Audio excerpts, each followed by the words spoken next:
Hola a todos. Pues bien, vamos a empezar por donde lo dejamos la última vez, en esa tercera y última parte ya del análisis del libro de La consagración de la autenticidad de Gilles Lipovetsky. Lo dejamos en la página 249, en el cual voy a leer brevemente un pequeño párrafo en la que, digamos, critica que muchos postmodernos y mucha gente woke y supuestamente ecológica, etcétera, hoy en día, con esa un poco empanada mental que tienen muchos jóvenes y no tan jóvenes, de pensar que confundir términos, ¿no? Pensar que, por ejemplo, si uno quiere ser auténtico y quiere ser muy ecologista, tiene que volver como al huerto de la abuela, sin pesticidas y tal. Él critica un poco esto porque piensa que eso es un retroceso inaceptable, ¿no?, para la salud de la gente, porque claro, en aquellos tiempos sí, tú comías muy natural, pero también comías cosas en mal estado, cosas que estaban contaminados por mucho bicho, por mucha enfermedad. En definitiva, mucha gente se envenenaba antes, mucho más que ahora, comiendo. Entonces, evidentemente, el tener agentes químicos y tener un orden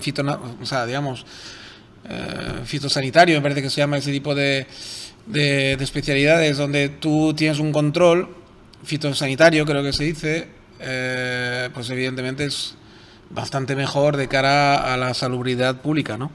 Y lo dice en ese pequeño artículo, ¿no? Por este motivo, la mayoría de los consumidores están convencidos de que nuestra alimentación es menos sana que en el pasado. Cuenta con más artificialidad, lo cual no quiere decir que no haya algo de ello, pero bueno, industrial. Hay más declina la autenticidad y domina el sentimiento de los peligros sanitarios, aumentan. Sin embargo, esto ocurre precisamente cuando hay una seguridad alimentaria como nunca antes.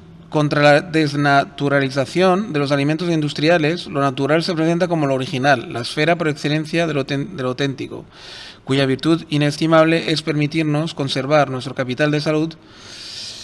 Lo no auténtico se identifica con la agricultura industrial, que, al no ser natural, constituye un peligro para la salud. Por el contrario, lo auténtico es lo natural, el elemento salvador que es la seguridad, que nos prepara para afrontar las enfermedades y preservar nuestra salud. La salud es el principal motor del consumo de productos auténticos.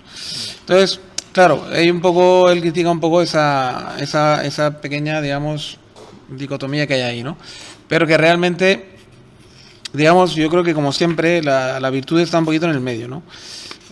Agricultura industrial sí, ahora tenemos que exigir a la agricultura industrial que tampoco se cargue los suelos, que tampoco se cargue las abejas, etcétera, etcétera, y que haya, digamos, quizás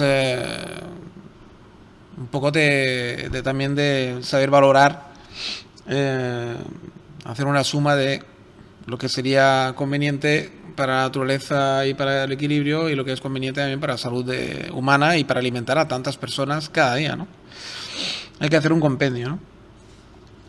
Y ahí nos vamos a la 256, que dice así, reza así.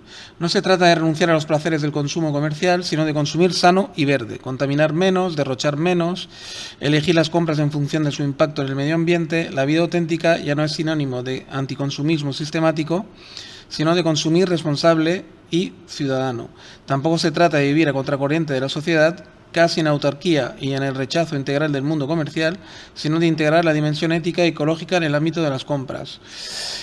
A ver, este párrafo es muy revelador, ¿no? Porque también te dice que al mismo tiempo todos esos ecologistas que se creen tan originales y tal, lo que están haciendo es caer en las garras del capitalismo, en realidad. Porque lo que realmente sería revolucionario y realmente sería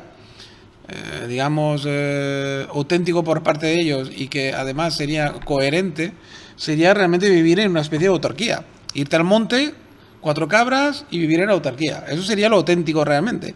Pero no, lo que se hace es toda una serie de seguir siendo un buen consumidor, vivir en cascos urbanos, pero consumir verde. Bueno, consumir verde, piensa que son empresas industriales que te ponen la etiqueta verde, que siguen haciendo esto. O sea que hay mucha contradicción. Pero bueno, más o menos como todo lo que toca al ser humano. Somos una caja de contradicciones constante, ¿no? Nos vamos a la 259 y hay otro pequeño subrayado que reza así: si es innegable que el consumo responsable se legitima en nombre de valores superiores, así solidaridad, protección del planeta, también es innegable que es una de las figuras contemporáneas de la ética de la autenticidad personal, un camino que permite sentirse satisfecho de sí, una manera de aumentar el bienestar existencial y la estima de uno mismo, que ahí reside todo el marketing. No es ir a la caza de lo guay, sino que es la búsqueda de empoderamiento y autoafirmación subjetiva, aquello que dirige la cultura individualista del consumo comprometido. Sí, porque bueno, también hay mucho crítico también de lo verde que si me dicen, porque se quieren hacer los originales. No, la gente se piensa que de verdad consumiendo verde no es que sean más guays, sino que son realmente, pues eso, responsables, que están haciendo lo que deben, ¿no? Digamos, de alguna forma. Sin darse cuenta que también hay una parte de lo que hacen que le hacen el juego a lo que quieren combatir, pero bueno. Luego nos vamos ya directamente a la página 262 y ¿qué nos pone aquí? El objetivo que se persigue es conseguir evitar verse obligado a privarse de lo que es importante para cada uno de nosotros, y eso se intenta a través de servicios menos costosos, adoptando prácticas más económicas, menos convencionales, compartir el coche, hacer compras directas entre particulares, por lo tanto nada de desconsumo ni desafección de la lógica consumista, sino seguir con el hiperconsumo por otros medios. O sea, que muchos jóvenes caen en esa trampa, ¿no? Se creen que son muy originales, que hacen cosas muy verdes y tal, y lo que hacen es seguir consumir sin parar, pero de otras formas, ¿no? De otras maneras, ¿no? La aparición de una cultura frugal, postconsumista o de desconsumo, estamos muy lejos de ella. Lo que realmente habría que hacer es una especie de crecimiento, una especie de digamos, realmente que la gente volviera un poco a una especie de autarquía, realmente. Y entonces sí que realmente estaríamos en un cambio de paradigma o una vuelta atrás, pero el consumo verde está claro que es todo una ingeniería social de marketing, que además los woke están metidos de lleno en ello, y realmente y muchos jóvenes no se dan cuenta que siguen haciendo el mismo juego, ¿no? En muchas ocasiones, ¿no? Pero bueno, pero dentro de este juego que se ha iniciado, si se hace bien, también puede ser que nos lleve a progresar por fin y a volver a una agricultura un poco menos agresiva. Eso sí, es decir, yo tampoco eliminaría y me cargaría todo la parte esta sin darles una pequeña chance de que a lo mejor mejoran algo, ¿no? Luego nos vamos ya a la 274 y ya pasamos aquí. A ver. Dice, el tema de los influencers, ahí se mete de lleno con los influencers, también es una parte interesante. Dice, el fenómeno de los influencers constituye una nueva ilustración de la preeminencia de la cultura de la autenticidad, dado que se supone que estos son sinceros al dar su opinión personal, singular, no dirigida por un cálculo de marketing sobre las prendas de vestir o los perfumes. En el estadio 3, la desconfianza ante la comunicación institucional ha conllevado el declive de la publicidad tradicional y el aumento del poder de los influencers, de las opiniones online de los propios consumidores, los nano-influencers.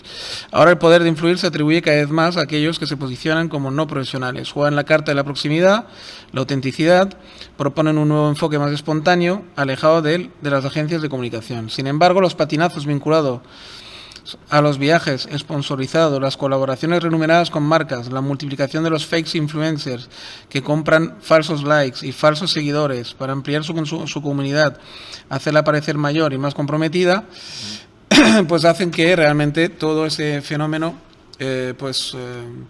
esté pinchando un poco, porque la gente está dando cuenta que detrás de este fenómeno hay mucha falsedad, ¿no? Hay mucha también gente que están ahí, pues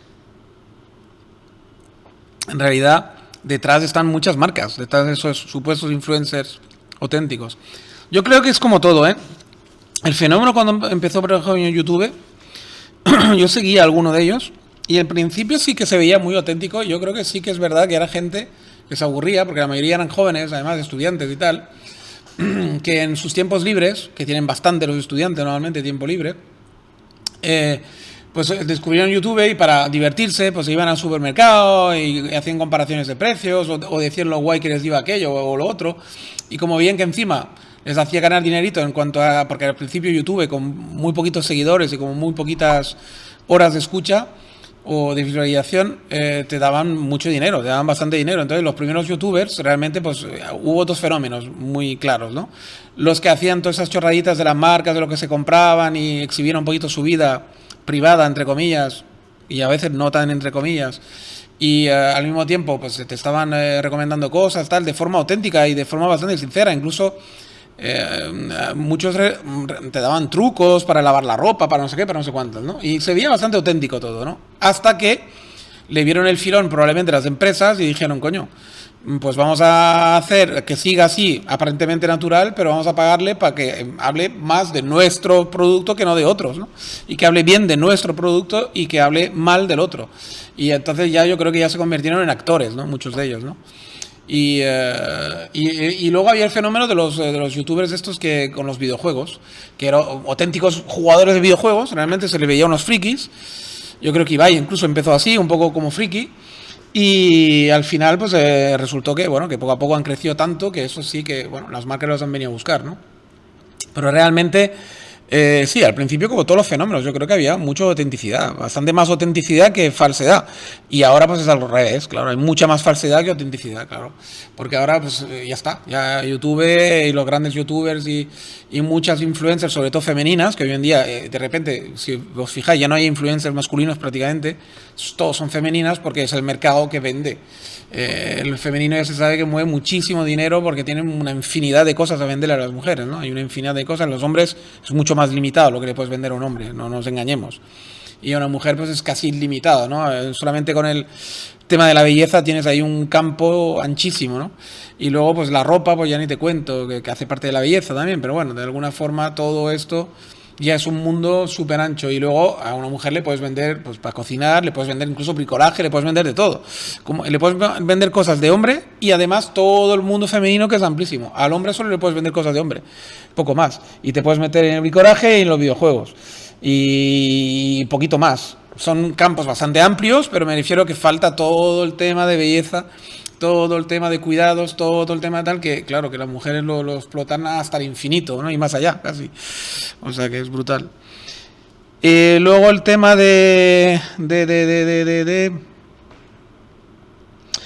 sí, luego se mete en esa moda que hay ahora tanto de decorar los bares y decorar los sitios, ¿no? Y para hacerlos parecer como vintage, ¿no? Ahora está el rollo del vintage para buscar una especie de autenticidad perdida, porque en las grandes ciudades se ha perdido la autenticidad realmente.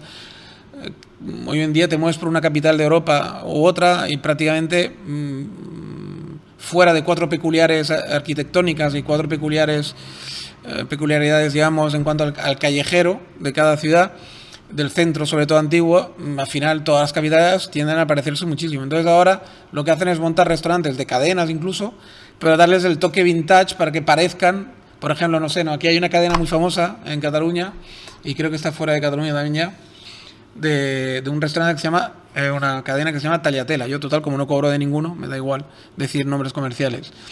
Y tú entras en un restaurante de ellos, que es una cadena, que habrá como 80 o 90 restaurantes repartidos por toda Cataluña, por todas las grandes ciudades, y te dan el toque ese de trattoria, de la trattoria italiana típica que yo conocí y aún hay, cada vez menos también en Italia, que era el típico mantel a cuadros, lo que sale también a veces en Nueva York, en la mafia de los años 30, Al Capone y todo eso, ¿no? Típico mantel a cuadros, el típico restaurante auténtico que era llevado por auténticos italianos, gente que de verdad eran así de verdad, de forma auténtica, por los tiempos que vivían y porque el restaurante italiano era esto, compuesto por la mamma en la cucina, ¿no? Y el padre, que normalmente era el camarero, y el marketing era todo, y luego los hijos que hacían por ahí de camarero y tal y cual, ¿no? Y el padre normalmente estaba más en el cobro y en sentar a la gente, y etcétera, etcétera, ¿no? Esa unidad familiar, ¿no? Normalmente compuesta por 4, 5, 6 personas, primos, hijos, etcétera, y que llevaba un restaurante en plan casero, como si entraras en su casa casi, ¿no? Y esto lo quieren representar otra vez, y es, claro, es divertido y penoso a la vez, ¿no? Porque a veces los resultados son un poco además catastróficos, ¿no? Porque no representan bien lo que quieren enseñar. Pero bueno, lo woke, lo posmoderno y tal, pues van por ahí, va bastante por ahí, ¿no? Luego en la 282 que vemos, a partir de 2010 la revista alemana Brigitte se comprometió a publicar únicamente imágenes de mujeres reales. La marca Dove se ha distinguido por sus campañas publicitarias sin fotografías retocadas, que muestran la belleza verdadera, la belleza auténtica de mujeres normales, que con formas más o menos carnosas, para así desafiar el despotismo de la delgadez. Dior, Kering, Gucci han adoptado una normativa común destinada a prohibir los maniquíes demasiado delgadas y menores de 16 años.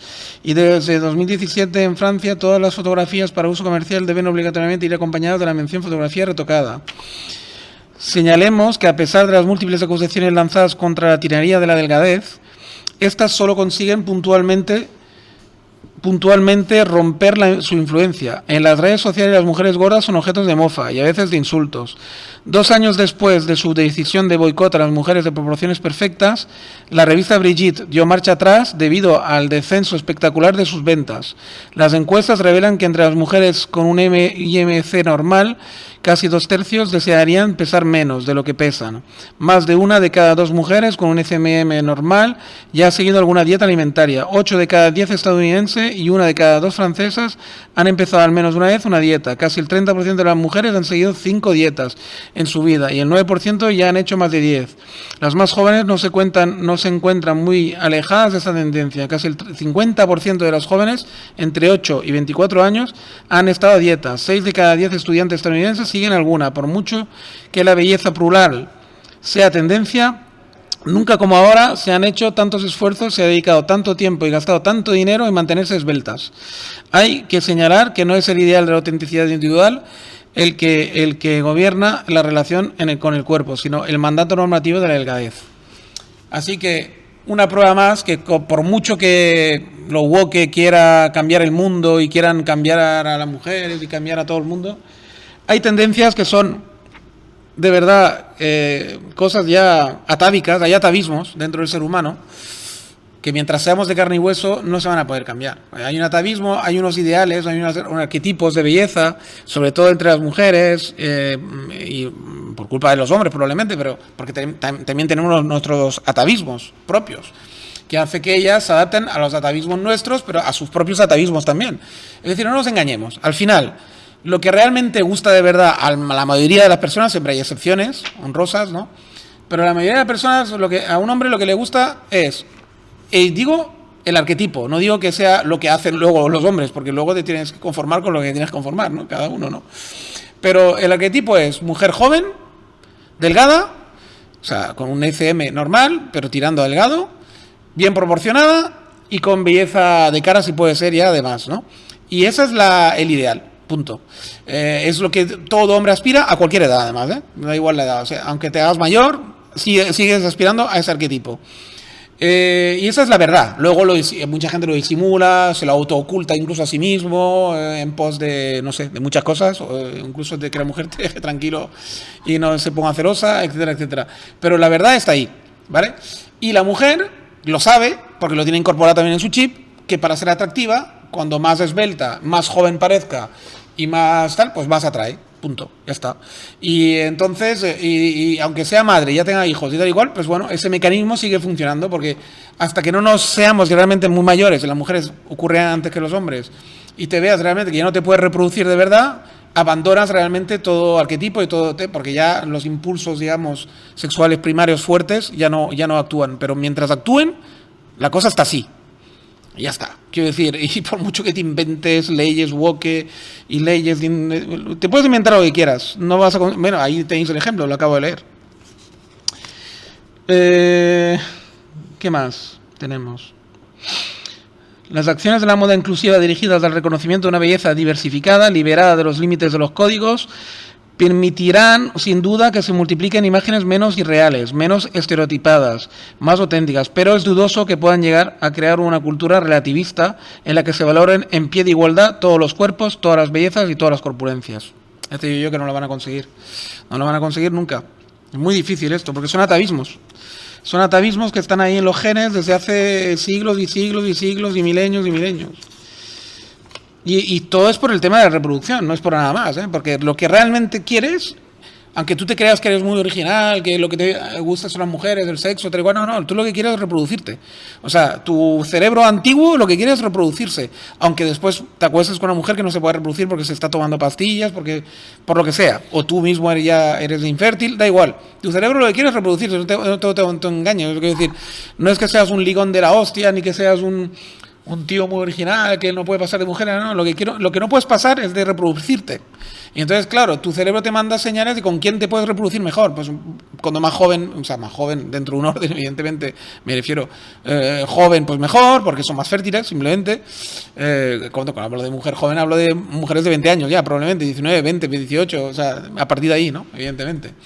Que son fértiles y tal, más belleza, etcétera, y más te van a educar, por lo tanto, los niños futuros, da igual. Que tú te puedes pensar luego, eres un tipo de 30 años que vas a la discoteca pensándote que tú lo que quieres es pasarlo bien, y probablemente es así, pero inconscientemente hay unos mecanismos que tú no controlas, que están ahí, que son los que te hacen ir a la discoteca y tal, y a ellas igual, los que le hacen ir a la discoteca, arregladas, tal, es el tema de buscar un macho que les pueda reproducir y que pueda mantener la reproducción o protegerlas una vez que están embarazadas. Y ya está, punto. Y de ahí el tema de los malotes, de no sé qué, no sé cuántas, y cuando son jóvenes y tal. Es que todo lo que sea ocultar esto es tontería, es tontería. ¿Qué me nos pone aquí? Mostrar aversión hacia el rebaño de turistas, alabar el viaje interior, la peregrinación en profundidad, constituye innegablemente para el individuo vacacional una estrategia de distinción, siempre y cuando se precise que se trata de una diferenciación personal y no una obligación simbólica de clase. Vale. Ahora se mete también en el tema de los viajes, ¿no? Que ahora también hay mucha gente, ¿no? Muchos movimientos supuestamente auténticos que buscan el viaje, ¿no? El viaje interior, el viaje...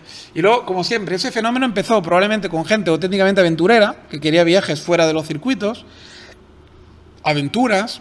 Yo, de hecho, yo reconozco y confieso que fui bastante pionero en ese tipo de cosas, porque yo ya en los años 90, sin toda la publicidad woke ni sin todas esas tonterías, yo ya era un viajero un poco peculiar. A mí nunca me gustó meterme en circuitos ni en rivieras mayas y todas esas cosas, a pesar de que lo he hecho una vez solo, cuando me casé. Pero realmente yo siempre he sido un pionero en querer viajar siempre por libre, la verdad, sin agencias incluso. Antes era muy difícil sin agencia, pero bueno, coger solo el billete de avión, por ejemplo, y buscarme en la vida, ¿no?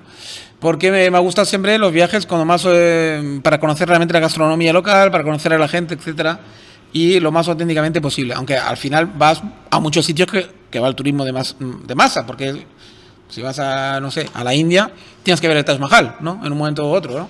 Entonces, en ese momento del viaje, pues estás con todos los demás, con todo el mogollón. Pero bueno, luego hay muchos momentos más auténticos, ¿no?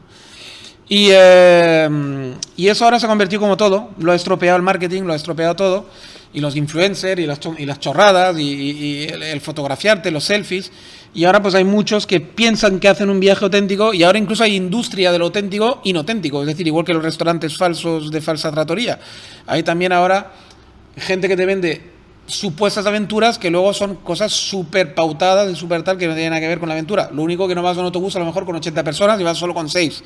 Pero es igual, no deja de ser una cosa pautada, muy poco auténtica, etcétera, ¿no? Y ahí se pasan bastantes páginas pues dando ejemplos de esto, ¿no? Página 302 la tengo marcada, pues no sé por qué. A lo mejor hay algo interesante. A ver.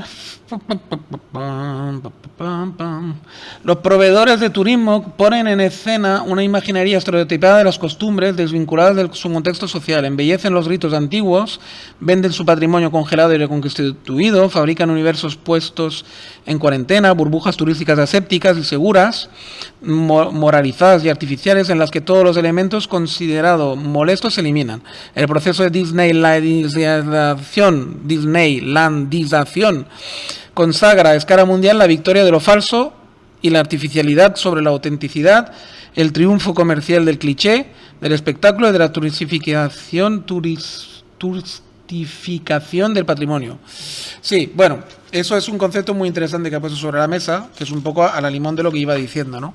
O sea, ahora hay, sin lugar a duda, mucho fake, ¿no? O sea, se nota mucho. Yo los últimos viajes que he hecho últimamente es que lo ves. Vas a los centros históricos de las ciudades y ves que se han despojado de todos, no sé, tú no ves vagabundos ya en casi ningún centro turístico importante del mundo.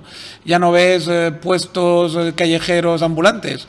Ves supuestos o sea, supuestos callejeros ambulantes con su pequeño bus impoluto que paga una fortuna para estar ahí y que lo ves ya que casi va con corbata a vender bocadillos, pero no ves el auténtico de verdad callejero y tal y cual como en países del tercer mundo, donde todavía puedes verlo, ¿no? O sea que sí que es verdad que se está perdiendo a marchas forzadas, ¿no? Muchas cosas auténticas en ese aspecto del turismo de masa. Y luego ya nos hace un giro y se mete con Rousseau y con sus confesiones, ¿no? Porque probablemente Rousseau, aparte de ser uno de los primeros que escribió con el yoísmo un primero selfie man, aunque sea un selfie de escritura y no de foto, también fue uno de los primeros que hizo, que habló sobre el turismo, ¿no? Un prototurismo primitivo que él de hecho practicó. Y hay un pasaje bastante que voy a leer. Rousseau ya señalaba en las Confesiones cómo, durante un paseo por los Alpes, un camino bordeado por un parapeto para prevenir desgracias, le permitió contemplar el precipicio y sentir vértigos a gusto, mientras que el miedo a la incomodidad impiden disfrutar de la belleza de un lugar. Los equipamientos turísticos de los paisajes naturales posibilitan percepciones nuevas y sensaciones fuertes, permiten experiencias en verdad estéticas porque se viven sin el más mínimo riesgo, contrariamente a los presupuestos de la sociología crítica. La turistificación de los circuitos de viaje no conduce de modo invariable a la aniquilación de la experiencia auténtica. O sea que si se hace bien, luego se pasas unas cuantas páginas dando ejemplos de que si se hace bien, digamos, las cosas, a veces sí que un poco de artificio puede autentificar de verdad una experiencia de viaje, ¿no? Y es verdad que en los pasajes naturales sí que se agradece un cierto acondicionamiento, porque así, al no tener riesgo real de muerte o de realmente perderte o de realmente que te pase algo grave, digamos, pues sí que disfrutas mucho más del paisaje, ¿no? Si hay un pequeño sendero marcado, aunque en medio de una montaña bastante salvaje, siempre te sientes más seguro y disfrutas más de la belleza de la montaña que si vas por tus propios medios a atravesar la montaña y te puede pasar cualquier cosa, ¿vale?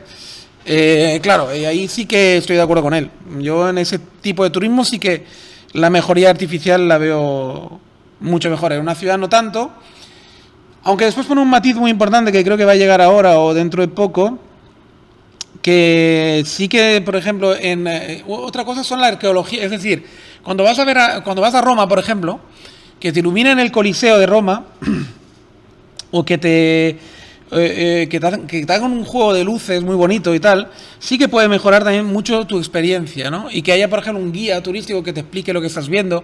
Claro, no todo es malo, es decir, cuando se hace bien, es decir, cuando las cosas se hacen bien hechas, sí que puede ganar, el artificio puede hacer ganar una experiencia mucho más bonita para el turista, eso sí, ¿verdad? Y ahí creo que lo hice en una página, en la 317, a ver, como ha mostrado Natalie Enrich, el mundo de la reproducción, lo virtual, lo digital, no pone fin al aura de las obras, por el contrario, aumenta el valor de la autenticidad del original. La proliferación de imágenes no nos hace indiferente a la experiencia de la presencia real, sino que aumenta el deseo de vivirla a través de los sentidos en su aquí y ahora. Democratizar el deseo de vivir la experiencia de las cosas en carne y hueso. Nunca ha habido tantos museos y yacimientos arqueológicos que atraigan a tantos visitantes deseosos de vivir la presencia del original. Las puestas en escena elaboradas por los operadores de turismo pueden dañar la autenticidad objetiva de los lugares, pero no destruyen el deseo de contacto corporal e sensible con los lugares, esa presencia que los turistas llaman mágica. O sea, que no todo es malo, ¿no? Está bien que hagan sus matices, porque si no nos podemos quedar solo con la parte mala y ya también parte buena, ¿no? De hecho, en la 318 dice: la sociedad moderna, dominada por el dinero y una artificialidad alienante, empuja a los hombres a buscar en otros lugares, en otros pueblos, modos de vida que imaginan más naturales, más verdaderos, más auténticos. Los modernos piensan que la realidad de la autenticidad está en otros lugares, en otros periodos históricos y en otros estilos de vida más puros y sencillos. El turismo es una actividad cuyo objetivo es huir de los malestares y la inautenticidad de la vida moderna. Bueno, ahí va a la sociología, a los impulsos, ¿no? que hacen que el turismo esté más en boga que nunca, ¿no? Porque digamos que en las vidas rutinarias que nos hemos montado, sobre todo al lado de Occidente, voy a beber un poco de agua, en esas vidas tan mecanizadas, ¿no? A veces el salir de turismo es ese pequeño momento que te das, ¿no? Como de reconectar con algo más auténtico y sobre todo cuando vamos al tercer mundo, ¿no? Los occidentales, vamos como a reconectar un poco con cosas que aquí ya no se ven, etcétera, y nos da una relajación mental que luego te permite pues seguir tu año cuando has acabado tus vacaciones como más cargado de energía, más cargado de... o sea, es decir, es verdad que el turismo también tiene esos beneficios, ¿no? No todo es, digamos, no todo es aparentar y selfies. También hay se hace mucho también con sobre todo a partir de cierta edad, porque los jóvenes sí que me parece que hay más selfie que otra cosa, pero bueno, cuando ya a partir de los 30, sí que haces un turismo ya mucho más consciente, digamos, y que puede relajarte mucho, ¿no? Según que viajes, claro. A ver, no hace falta ser egiptólogo para sentir una emoción verdadera ante las pirámides. No hace falta ser historiador del arte barroco para sentir una emoción profunda ante los esplendores de la Capilla Sixtina. Entonces, ¿es necesario ser experto en arqueología e historia del arte para ser en la autenticidad? Se puede carecer de las claves culturales, religiosas y artísticas, pero ello no impide sentir admiración y emoción estética, verdaderas. El turista sin conocimientos profundos y que se queda extasiado ante el templo de Angkor o la gran mezquita de Córdoba no vive sensaciones artificiales, se siente transportado, inundado de emociones fuertes y profundas. ¿Por qué visitar un lugar recomendado en las guías turísticas de renombre sería una condena a un modo de ser inauténtico? ¿Qué permite pensar que una visita balizada es sinónimo de alienación?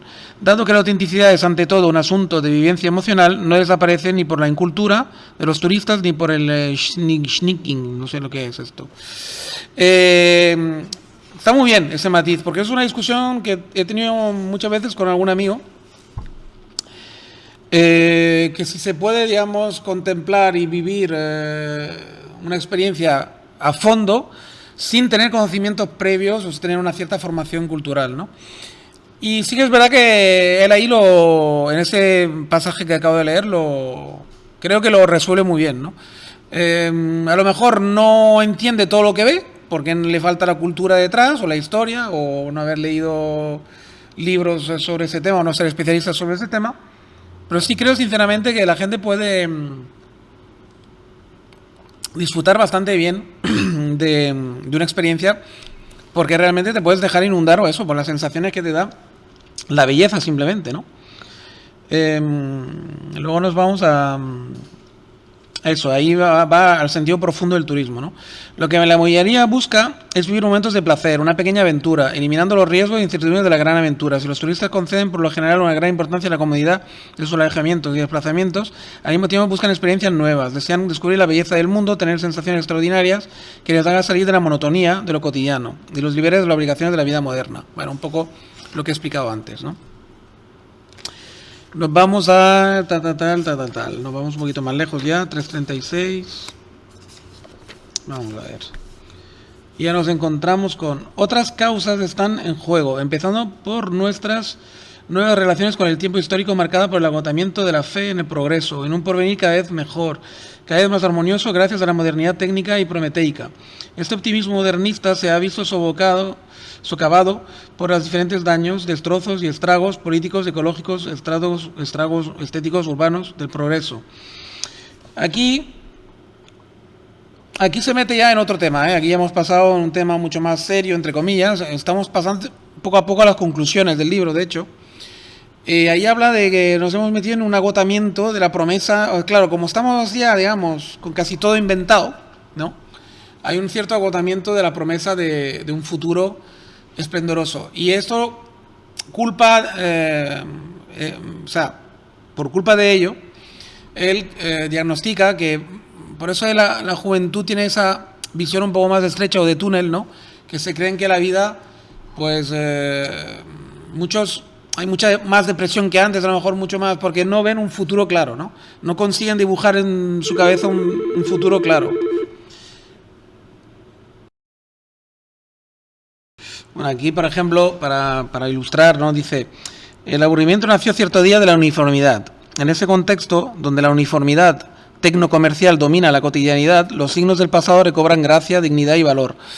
O sea, claro, es que lo que pasa en nuestras grandes ciudades y en Occidente es eso, ¿no? Que todo lo tecnocomercial, por ejemplo, vas a un centro comercial y se parece al otro centro comercial, vas a un polígono industrial, se parece, aunque seas a 1000 kilómetros de tu casa, se parece al polígono industrial de que está al lado de tu casa, etcétera. Y esa uniformidad hace que la búsqueda de algo auténtico pues sea más, digamos, más imperioso que nunca, ¿no?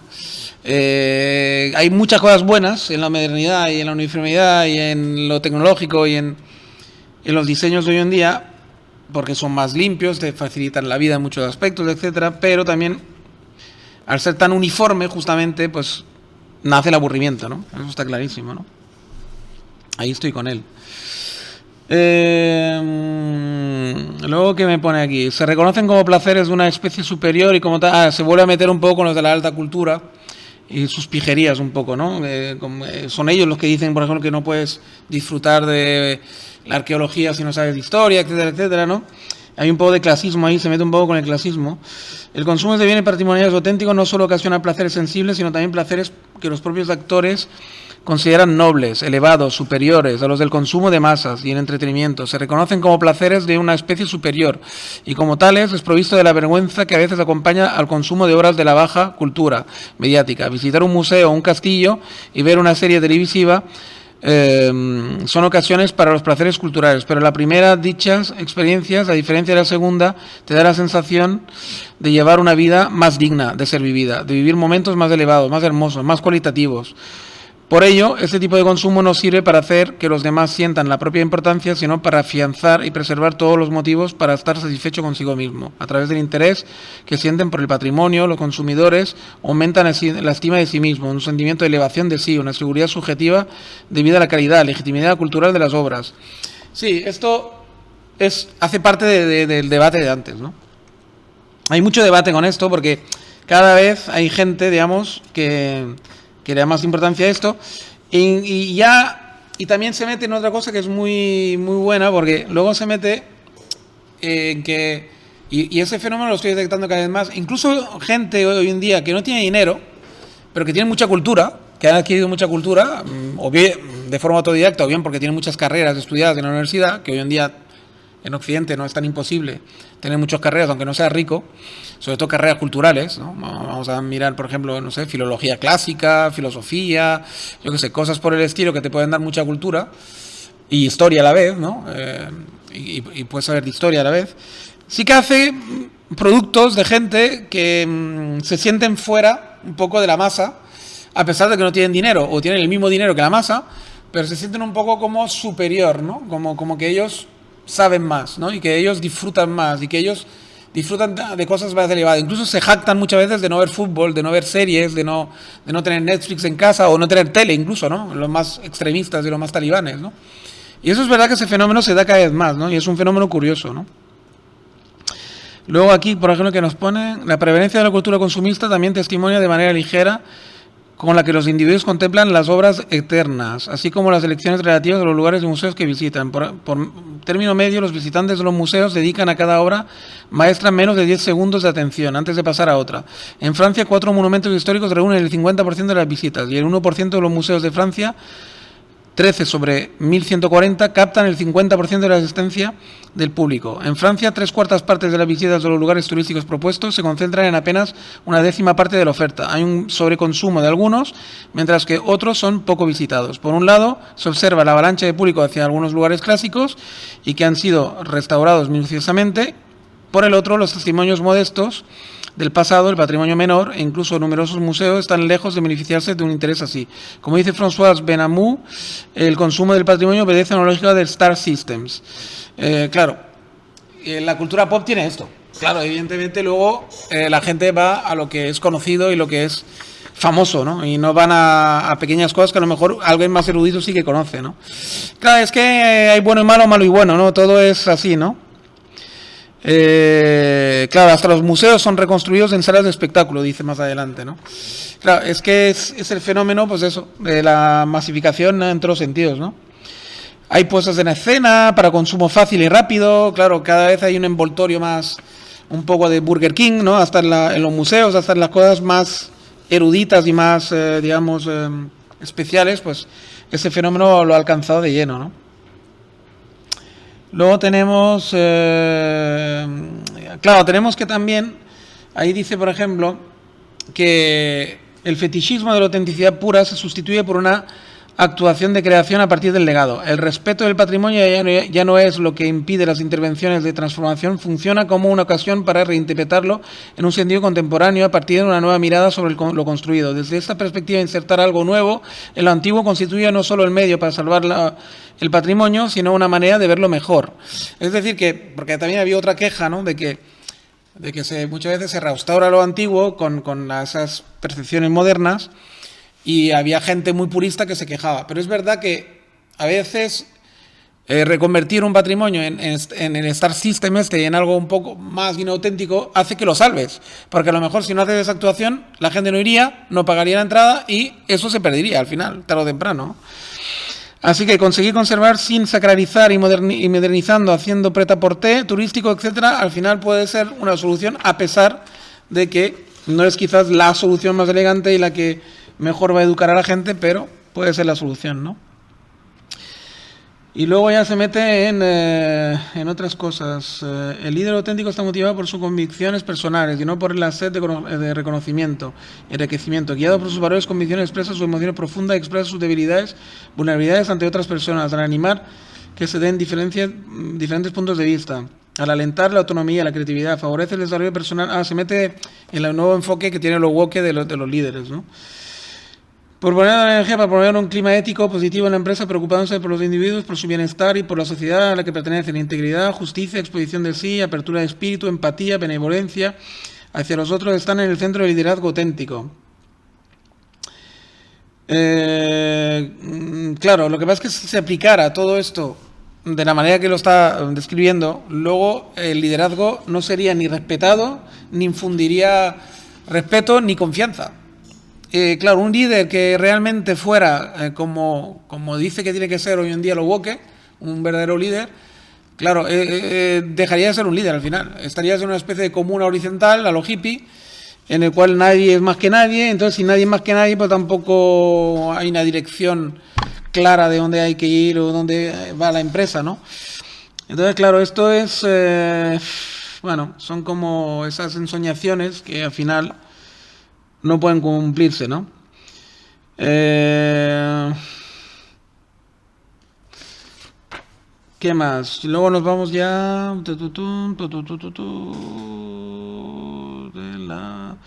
Claro, el peligro del espectáculo de la verdad. Luego se mete, ¿no? Ser originales es encontrar tu propia forma de solucionar y combinar para... Bueno, en fin, es...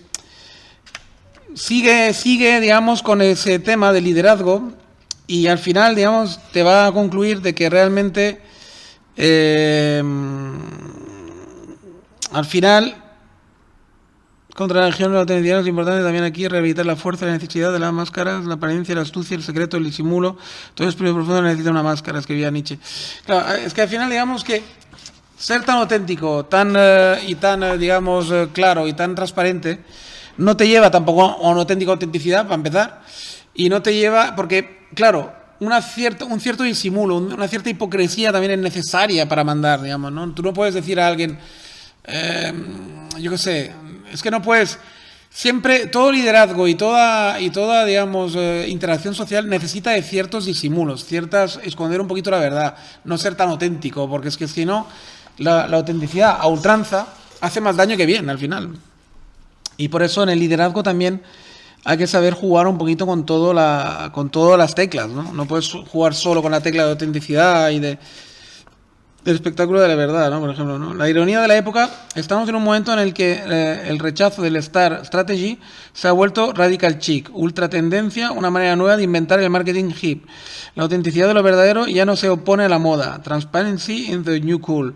La fase 3 registra la conjugación ahora a la moda de la transparencia y el espectáculo de la verdad en el estadio de la autenticidad integrada. La escalada sería de lo verdadero aparece como una de las vías que permite dar una imagen guay y a las marcas. Bueno, claro, ahí también el espectáculo de una supuesta autenticidad, una supuesta transparencia, que es falsa también, ¿no? Que eso te lo da mucho pues los reality shows, por ejemplo, ¿no? Tú ves mucho la gente ahí que van de auténticos, pero claro, ya solamente el hecho de ir de auténtico ya no es ser auténtico. Entonces, claro, hay mucha contradicción ahí también en ese aspecto, ¿no? Luego nos vamos ya hacia el final, estamos ya llegando a la página 399, de hecho ya casi al final del todo. ¿Qué tenemos? Los efectos concretos de la conversión virtuosa de la consumidora serían inevitablemente ilimitados si los poderes públicos y las empresas no se movilizaban con vistas al desarrollo sostenible. Si no se realizan profundas transformaciones sistémicas en el universo empresarial, en los modos de producción y circulación, ¿cómo alimentarse con productos biológicos sin una oferta de productos ecológicos? ¿Cómo desplazarse de manera responsable sin medios de transporte limpios? ¿Cómo habitar, calentarse, tener luz, respetando el medio ambiente sin equipos térmicos eficaces, sin el desarrollo de las energías renovables? Para alimentar correctamente la población de los 5 continentes, conseguir una economía descarbonizada hará falta mucho más que la sobriedad voluntaria de los consumidores. La neutralidad de carbono para 2050 no podrá conseguirse si no es con transformaciones estructurales de la economía. O sea, claro, también esa es otra ensoñación, pensar que solamente con pequeñas actuaciones individuales responsables vas a conseguir algo. Tiene que haber una acción de gobierno, claro, evidentemente, ¿no? Ahí es una obviedad, ¿no? Oponer de forma radical la vida auténtica del artificio humano conduce a un callejón sin salida peligroso, en la medida en que esta problemática acaba por obstaculizar la investigación de soluciones técnicas y empresariales innovadoras. En relación con esto, el culto radical de la autenticidad, de la simplicidad, tiene efectos perversos. Hay que dejar de pensar en que lo que es auténtico es necesariamente bueno y va en la dirección de la felicidad, del bienestar cordial, y en que todo lo que es artificial es nefasto. Claro, al final, en el equilibrio está todo, es decir, la técnica te va a dar muchas soluciones y el ser un talibán de la vuelta atrás, pues no te va a llegar a ninguna parte y hace bien en señalarlo, ¿no? Ahí, Lipovetsky. ¿Qué más tenemos? ¿Qué más tenemos? ¿Dónde tenemos ya? ¿Dónde vamos? Vamos ya a la 409. ¿Quién tenemos ahí de subrayar la 409? Que estamos llegando al final ya. Ahora la mentira, la hipocresía, las promesas incumplidas, las contradicciones entre lo que se dice y se hace exacerban el enfado de los ciudadanos y el desencanto de la esfera pública. En política la hipocresía ha dejado de ser una falta menor, un desliz secundario, se ha convertido en un pecado capital, en un vicio muy molesto que condena de inmediato a los líderes sospechosos de ella. En Europa como en Estados Unidos la sinceridad se afirma como una de las principales virtudes exigidas a los políticos, a los que cada vez más se juzga en función de criterios éticos. Hoy la autenticidad y la sinceridad y la rectitud moral desempeñan un papel principal de la opinión que tienen los ciudadanos de sus representantes. Bueno, será verdad, pero en la práctica tienes ahí a Donald Trump y a Pedro Sánchez, que no dicen una verdad ni borrachos, quiero decir, que siempre están en eterna contradicción y en eterna hipocresía, en muchos aspectos. No sé hasta qué punto esto va a ser verdad. ¿Que es una aspiración? Pues probablemente. ¿Qué tenemos aquí ya? La cuestión de la autenticidad personal se convirtió en un arma política y al mismo tiempo en un elemento central del terror ejercido contra los hombres políticos. En nombre de la virtud se desencadenó el terror, un terror envuelto en la obra de la moralidad auténtica. Bueno, ahí, como siempre hace Lipovetsky, primero te diseña lo ideal, lo que quiere la gente, y luego te hace ver también que en el fondo lo que se ha hecho es eso, ¿no? También infundir terror en muchas personas públicas, porque cualquier denuncia de la Inquisición esa de la moralidad nueva que hay te puede hundir, ¿no? Entonces, claro, de hecho aquí tenemos ejemplos ahora muy con Errejón, por ejemplo, ¿no? Y con figuras públicas que han mordido su propia, como también el hombre que había triunfado el transgénero ese que había triunfado en una película y que por tweets antiguos lo han hundido la carrera. En fin, siempre es un arma de doble filo el ponerte tan talibán, ¿no? Porque a veces entonces la guillotina se puede volver contra ti, ¿no? El jefe populista constituye su liderazgo presentándose como el único en expresar la voluntad popular, el único en ser auténtico portavoz, representante de esta, el único en encarnar la voz del pueblo, jefe carismático, promete romper con las prácticas de los partidos tradicionales, devolviendo al pueblo su poder, poniendo fin a eso sería, por ejemplo, pues Maduro, Donald Trump. O sea que claro, en nombre de la autenticidad también puede ser un tirano. O sea que todos son armas, nunca hay que moverse los extremos, ¿no? Porque son armas de doble filo al final. Y eso es lo que él representa aquí en esas últimas páginas, que hace una conclusión, ¿no? El populismo quiere parecer espontáneo, es una de las grandes, digamos, populismo de todos los signos, ¿eh? Tanto ahí pone ejemplo de Podemos, del Beppe Grillo en Italia, etcétera, etcétera, ¿eh? O sea, el populismo tanto de izquierda como de derecha, como de cualquier signo, lo que hace es siempre te va por ahí, ¿no? Que él es más auténtico, que él va a devolver la pureza a la política, etcétera, no va a ser corrupto, bueno, todo ese tipo de cosas que luego evidentemente no cumplen, ¿no? Al querer autenticidad, el pueblo aceptó odio como pulpo de compañía, siempre el camino fácil. Claro, luego tienes ese problema, ¿no? Que el camino fácil siempre es el odio, ¿no? O sea, tú coges los judíos, yo qué sé, los no sé qué, y venga a odiar los de derecha, los de izquierda, el comunismo, el no comunismo, el capitalismo, y vas por el camino fácil de llevar a la gente por el odio, ¿no?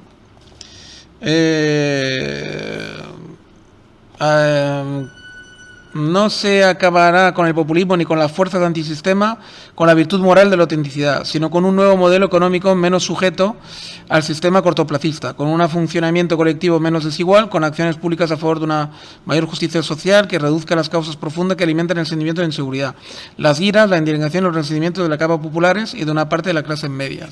Bueno, da un poco las fórmulas que él piensa que serían más equilibradas. Lo woke solo sigue a nivel individual, si no se convierte en espectáculo. O sea, que lo woke, por ejemplo, dice que si se consumiera solo a nivel individual, pues puede tener, digamos, una cierta razón de ser, pero a nivel colectivo no funciona, se convierte en espectáculo, se convierte eso en una nueva Inquisición moderna, etcétera, etcétera, ¿no? Este libro pretendió rechazar ambas perspectivas. La autenticidad no es un problema has-been, ni la herramienta maravillosa de la salvación hipermoderna.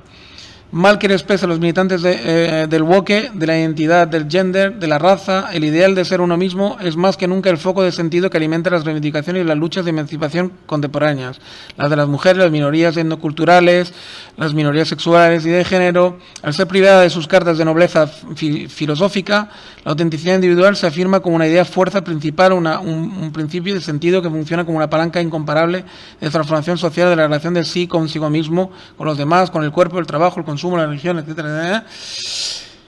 Total, que lo woke, digamos, a nivel individual puede ser una gran lucha, bien llevado, etcétera. Hace que la gente haya salido del armario, hace que la gente sea más auténtica con su propia vida, pero si lo pasas o lo quieres pasar así, sin matices, a lo bestia, pues no.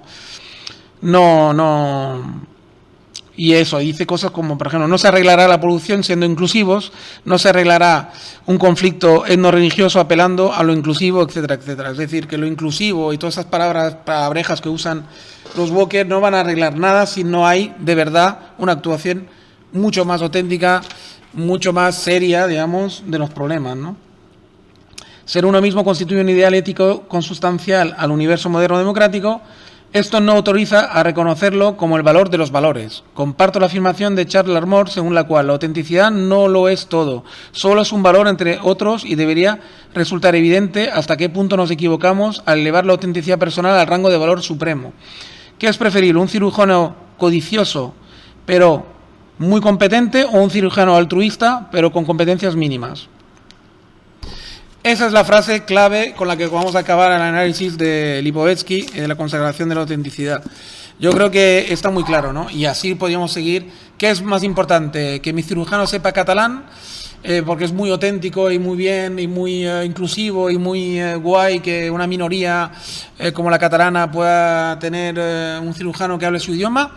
¿O prefiero que hable castellano o solo inglés, pero que me opere de puta madre?